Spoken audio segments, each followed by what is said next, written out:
आज से 15 वर्ष पहले आज ही के दिन मेरी माँ का तिनका तिनका जोड़ के बनाया घर उजड़ गया था और ऐसे उजड़ा कि आज तक बन न सका। ईंटें जुड़कर दीवारें बन गईं, लेकिन माँ जिंदा रहकर भी मर गई। कोई और तारीख होती तो शायद वक्त के साथ जहन से महव हो जाती। भला सांस लेने की हद तक जिंदा लोगों की बरसियां किसने याद रखी हैं?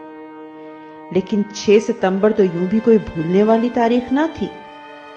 मेरी उम्र तब 22 साल थी।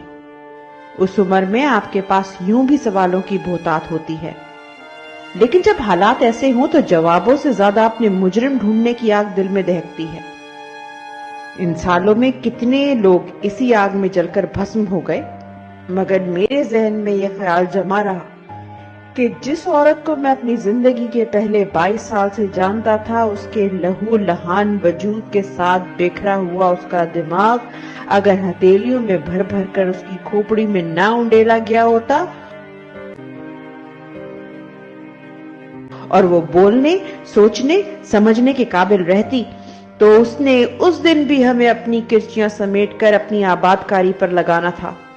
जब वो जिंदगी और मौत के दरमियान मोहल्लक थी, उसके सिरहाने खड़े शौकत खानम के बेटे ने भी मुझे यही सिखाया।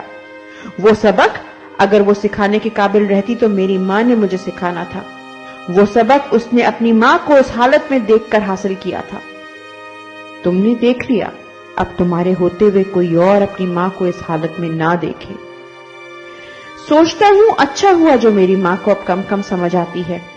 अगर उसको इतराक होता कि अपनी औलाद को ऐसे सबक पढ़ाना अब गद्दारी के जुमरे में आता है, तो शायद वो उन हथेलियों को कोसती जिन्होंने मलबे से चुनकर उसके दिमाग के टुकड़े उसकी टूटी खोपड़ी में उंडेले थे। वो जानती होती कि अपनी जात की किरचियां समेटकर औरों के लिए छपर छाया बनना बगावत है, तो उन कारीगर उंगलियों पर लानत भेजती जो उसके जिंदा बचने के मोजे की सबील बने।